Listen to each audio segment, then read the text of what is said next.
Hi, I'm Dave Marks and I'm going to talk to you a little bit about the EBS HD360 amp. For me, it's really important to be able to get good sounds quickly. If I'm on a festival stage or in the studio, no one wants to wait around while I search for a good bass sound. So let's look at how we can get really quickly into this amp.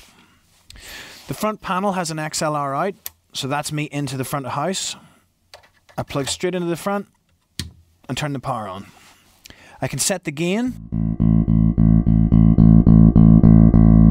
When the little red light comes on, when I'm really hitting it, that lets me know it's good. For the compressor, this blue light shows when the compression's kicking in. And I can set the amount of compression depending on the gig. From there, I'm straight into the EQ section. So I have my bass, middle and treble controls depending on what I want the sound to be. For a reggae gig, I might drop out the bright and the treble, boost the low mids and the bass a little bit. If I wanted something that maybe sounded a little bit more like a Marcus Miller type tone, scoop a little mids, add the treble and the bright, crank the bass. If I wanted something to sound like Jacko, take the brightness and the treble off, boost the mids, go back pickup.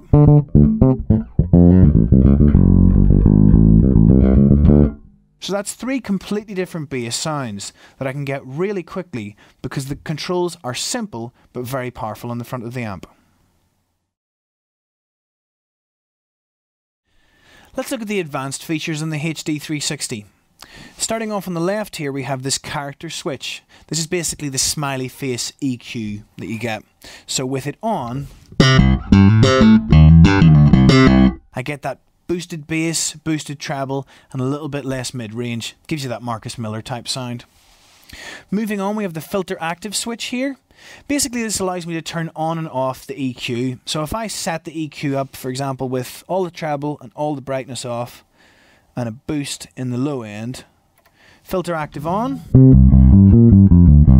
I get a much more old school sort of 60s type sound.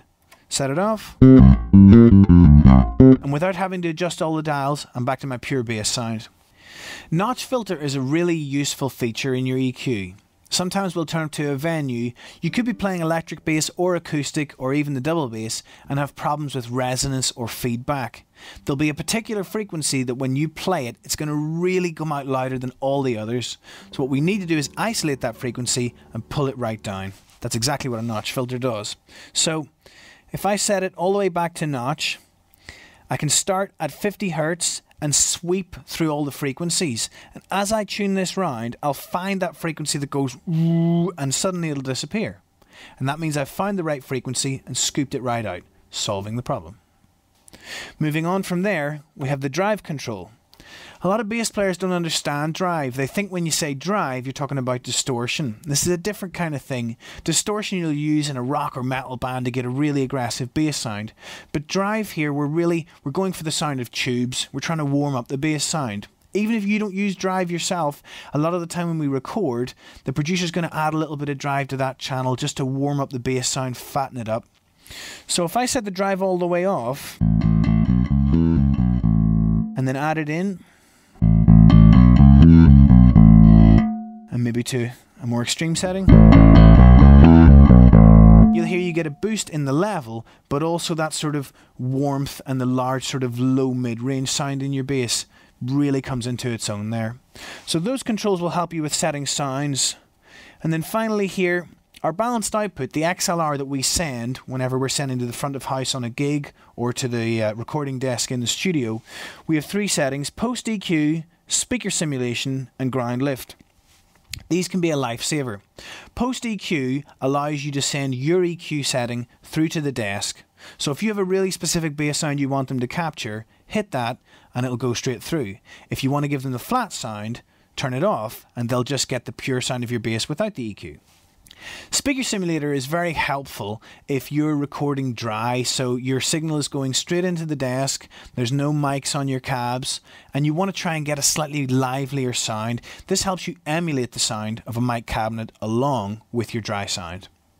And then finally the ground lift. A lot of people don't realise why this is important, and hopefully you'll never have to use it, but if you're in a venue where there's bad wiring, maybe when the lights come on stage, the amp starts buzzing. And this will keep going down the signal into the front of house, and they'll turn you down in the mix because the bass sound is bad. Hitting the ground lift will kill this hum and gives you back your pure bass sound. So this can be a lifesaver in those sort of bad emergency situations. So that's a roundup of the advanced features on the amp. Next up, let's turn it around and have a look at what you can do on the back. Let's take a look at the back panel on this amp. A lot of players just plug into the front, get their sound, and never look round the back, and there are great features built in here that you should know about. Starting out from the left hand side, our mains input is a 3-pin kettle lead, industry standard, but they have a little fuse here which you can pop straight out. So if your fuse dies in the middle of a gig and you have to unscrew panels and things, it's a nightmare. With this, you can just pop the fuse out, switch it, pop it back in again. Takes about 10 seconds. Moving across, we have a control for phantom power. Phantom power allows you to power other items in your signal chain, so maybe your bass or a pedal, you can power them from the amp. If I'm playing a gig with an active bass and I'm worried the battery's going to die, I run a stereo cable from my bass into the amp, turn the phantom power on, and now the amp powers my bass. I can do the same thing with a pedal if I'm bringing my octabass out onto a gig or my multi-comp and I don't want to have to put batteries in it, or I'm worried about the adapter for a different country. I can just bring my stereo cable and the amp powers the pedal.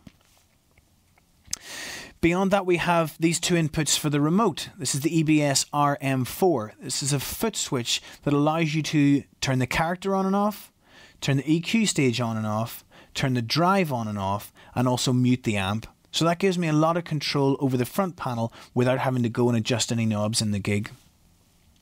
We have a tuner out here. The tuner out sends signal even whenever the front is muted. So if I put the mute on, no one in the audience hears it, but my tuner gets signal so I can tune silently on stage. That's very important in terms of looking and sounding professional. We have a line out. We can send the line out from this amp to another amp, so I can run 2 rigs at the same time but control the volume from this one.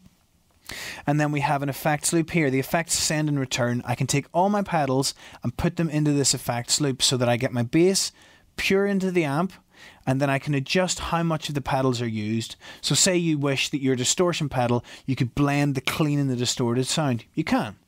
Using this FX mix, I have my pure sound from the bass. If I have it at 100%, I'll have pure distortion. 50 is a mix, and I can dial it everywhere in between to get that really good blend sound. For connecting the amp up to your cabs, we're using speak-on connectors. They're serious, heavy-duty, pro-level connectors there. They're never going to rattle loose and they last forever. We can also use different speaker cabinets here. We can range from 8 down to 2 ohms. So if I have a 4 ohm cabinet, say I'm using a 4x10, it's going to cope with that fine. If I use 2 4 ohm cabinets, it changes the resistance down to 2 ohms. Not a problem either. So there's lots of versatility between the different kinds of cabs you can use with these amps.